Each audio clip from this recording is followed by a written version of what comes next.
पुणे महानगरपालिका निवडणूक प्रभाग क्रमांक 15 राष्ट्रवादी काँग्रेस पक्षाच्या इच्छुक उमेदवार जोशीलाताई जितीन कांबळे यांच्याशी थेट संवाद. मित्रांनो नमस्कार. आपल्याला माहीत आहे अगदी काही दिवसापूर्वीच पुणे महानगरपालिकेच्या निवडणुकीचा कार्यक्रम जाहीर झाला आणि जसा निवडणुकीचा कार्यक्रम जाहीर झाला तसं सर्वच राजकीय पक्षांच्या अनेक राजकीय घडामोडींना त्या हालचालींना प्रचंड असा वेग आलेला आहे. आपल्याला माहीत आहे की जवळपास पुणे शहरातील सर्वच राजकीय पक्षांनी आपले जे अनेक इच्छुक उमेदवार त्यांच्या पक्षाकडे आहेत अशा अनेक इच्छुक उमेदवारांच्या मुलाखती झालेल्या आहेत.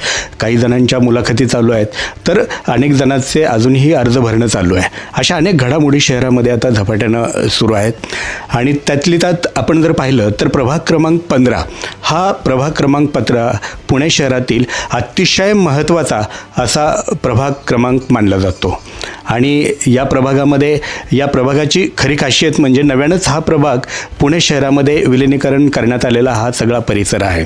त्यामुळे या प्रभागाकडं संपूर्ण शहराचं लक्ष आता वेधलेलं आहे.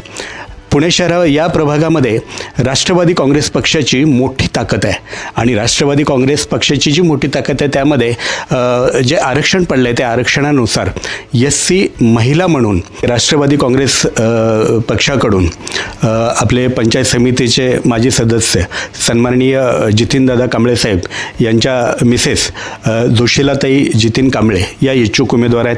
तशी संपूर्ण प्रभागामध्ये त्यांच्या नावाची मोठी चर्चा आहे आणि ते प्रमुख दावेदार आहेत.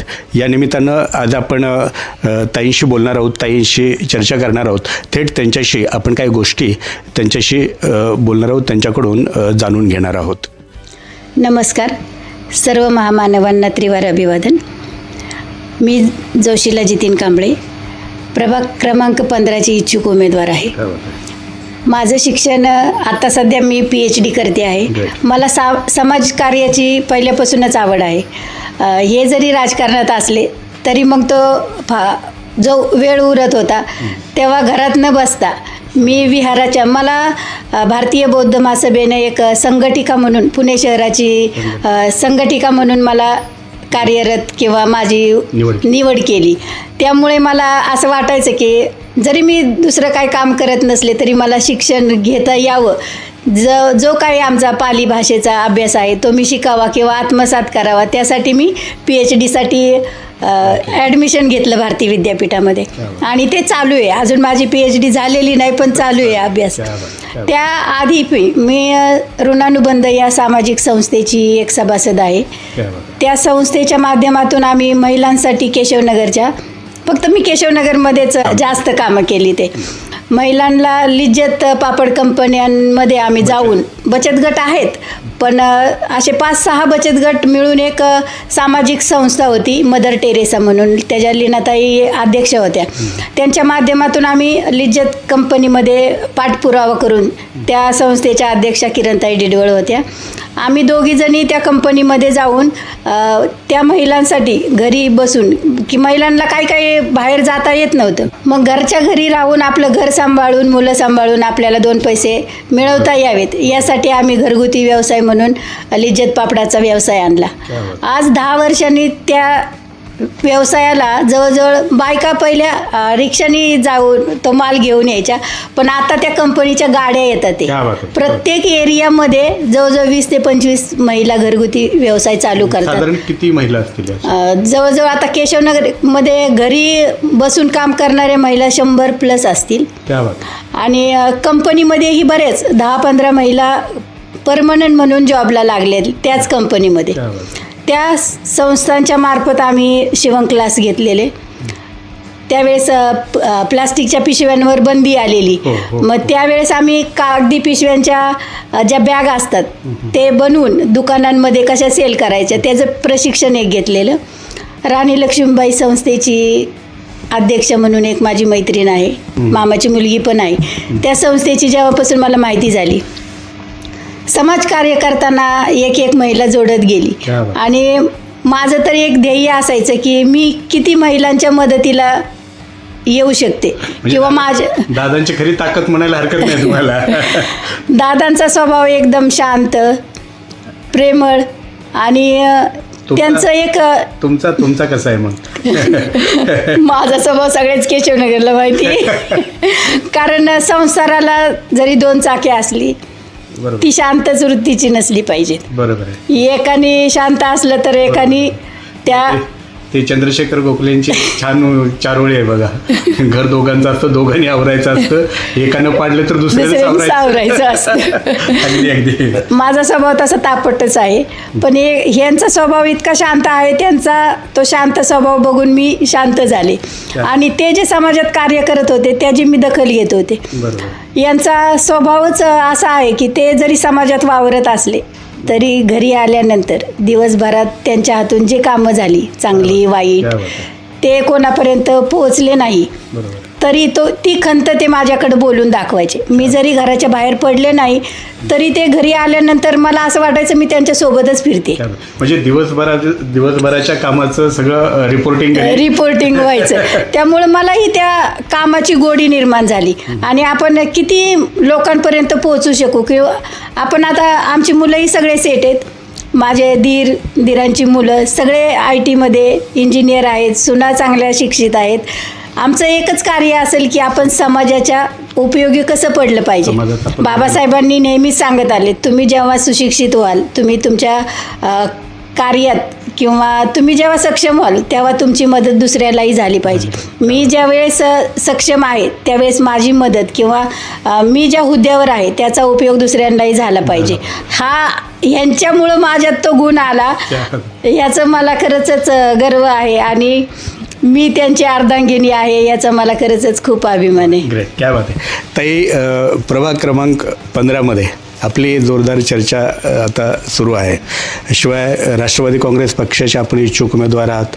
आम्हाला कळतं आहे की आपण अर्ज म्हणजे तिकीट मागणीसाठी आपण मागणीही पक्षाकडे केलेली आहे. काय सांगाल प्रभाग क्रमांक 15च्या संदर्भात आपण काय सांगाल? तुम्ही जे बोलला की प्रभाग क्रमांक 15 माझ्यासाठी हा प्रभाग नसून माझे ते कुटुंब आहे. क्या बात आहे. कारण केशवनगर असेल, 17.5 असेल, मांजरी असेल, शेवाळवाडी असेल, मुंढवाही असेल, या ठिकाणी प्रत्येक घराघरात म्हणण्यापेक्षा प्रत्येक माणसाच्या मनात यांनी एक स्थान निर्माण केले. आता जेव्हा महिला आरक्षण पडलं तेव्हापासून मी यांच्यासोबत फिरते. प्रत्येक घरात किंवा कुणाच्या गाठी घेत असेल किंवा त्या प्रचारासाठी समजा मी जाते तर ह्यांनी जो मला माझ्या वाट्याचा जो वेळ जो समाजासाठी खर्च केला आहे त्याचं एक प्रशस्तीपत्रक म्हणून ते माझ्यासमोर येतात. मला रोजचा दिवस असा वाटतं की हे नव्याने माझ्यासमोर येतात. मला जे न समजणारे व्यक्तिमत्व, त्यांचा तो प्रामाणिकपणा, त्यांचा स्मित हास्यपणा, मेन म्हणजे त्यांच्या स्वभावात जी शांतता आहे. कारण राजकारणामध्ये शांत व्यक्तीलाच खरं स्थान आहे आणि तोच माणूस राजकारणात टिकून राहणार आहे असं मला वाटतं. संयम पाहिजे, संयमी खूप आहे. एकाग्रता पाहिजे. मी रोज म्हणजे जवळजवळ 10-15 लोकांशी मी बोलत असते, पण माझ्या आधीही हे त्या घरामध्ये पोचलेले आहेत याचा मला खरंच गर्व आहे. आणि त्यांनी जे तळमळीनं की जे स्वतःचा विचार न करता कोणतंही आत्ता सध्या तरी पद नाही, पंचायत समितीला जरी ते निवडून आले असले तरी 2च वर्षानंतर ते म्हणजे पालिकेमध्ये गेली ती गावं आणि त्याच्यानंतरचा प्रवास हा स्वतःच्या कष्टाच्या पैशावर तो चालू होता. पण ज्यावेळेस आमदार निवडणूक आली त्यावेळेस यांनी जे आमदारांना जे सहकार्य केलं किंवा आमदारांनीही यांना दिलेला शब्दही पाळला.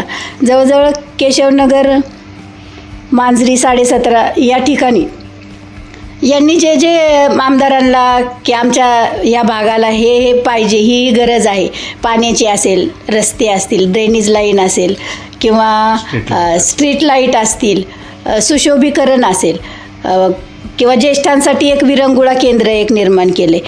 त्या सर्व यांच्या मागण्यांना आमदारांनी एक सार्थ प्रतिसाद दिला आणि केशवनगरच्या विकासासाठी 22 कोटी रुपये आमदारांनी निधी उपलब्ध करून दिला.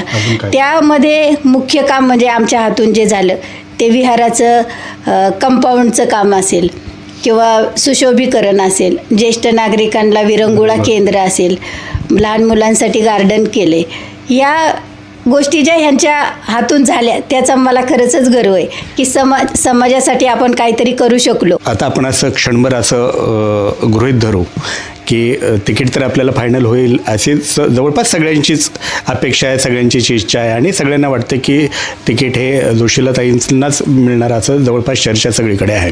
आपण असं गृहीत धरूया क्षणभर की ते तिकीट 100% आपल्यालाच मिळालं आणि तिकीट भेटल्यानंतर आपण निवडूनही आलात, महानगरपालिकेमध्ये आपला प्रवेशही झाला असं आपण गृहीत धरू आणि अशा शुभेच्छा तर आमच्या 100% तुम्हाला आहेतच. पण आपण आता गृहीत धरू की आपण नगरसेविका झालात. आपण नगरसेविका झाल्यानंतर आपल्याला काय प्रश्न या प्रभागामध्ये दिसतात की तुम्हाला वाटतंय की हे जे प्रश्न आहेत हे प्रश्न सोडवण्यासाठी मी 100% प्रयत्न करणार आहे? या प्रभागामध्ये सगळ्याच महिलांचा एकच प्रश्न आहे, तो जिव्हाळ्याचा, म्हणजे पाणी. पाणी आम्हाला आमच्या भागामध्ये 1 दिवसाआड पाणी येतं आणि अर्धा तासच येतं. माझा नक्कीच प्रयत्न असेल की रोज 1 तास तरी पाणी आम्हाला यायला पाहिजे. त्यानंतर आहे रस्ते व कचऱ्याचा प्रश्न. त्याचेही मी प्रशासनाकडं वारंवार किंवा मी ज्यावेळेस कार्यरत होईल त्यावेळेस मी फ्रीमध्ये कचऱ्याच्या गाड्या उपलब्ध करून देईल. आणि आत्ता सगळ्यात महत्त्वाचा प्रश्न म्हणजे आपलं ट्रॅफिक. त्या ट्रॅफिकवरही मी प्रशासनाशी बोलून किंवा त्यातून काय मार्ग निघेल हे मी माझ्याकडून नक्कीच प्रयत्न करत राहील. ज्या महानगरपालिकेच्या स्कूल आहेत त्यांचं डिजिटल शाळा त्या कशा होतील आणि गोरगरिबांची मुलं जास्तीत जास्त चांगल्या प्रकारे शिक्षण कशा प्रकारे घेऊ शकतील याकडे माझं नक्कीच कल असणार आहे. आणि सर्वसामान्य माणसांनाही चांगल्यातलं चांगलं शिक्षण घेता यावं याकडे माझं नक्कीच लक्ष असेल. ताई, खरंच तुम्ही खूप आमच्याशी चांगलं बोललात आणि अतिशय चांगली माहिती आपण आम्हाला दिली, त्याबद्दल खरंच आपलं आभार मी व्यक्त करतो. आणि या निमित्तानं आपल्याला एवढी शुभेच्छा देतो की आपण निश्चितपणे पुणे महानगरपालिकेमध्ये येत्या निवडणुकीमध्ये जाल. आपण या प्रभागातून अतिशय चांगल्या मताने निवडून याल आणि निवडून गेल्यानंतर आपल्या हातून अधिक जनतेची सेवा अजून चांगल्या प्रकारे व्हावी अशी मी आपल्याला शुभेच्छा देतो. आमच्याशी बोललात त्याबद्दल मनापासून धन्यवाद. धन्यवाद.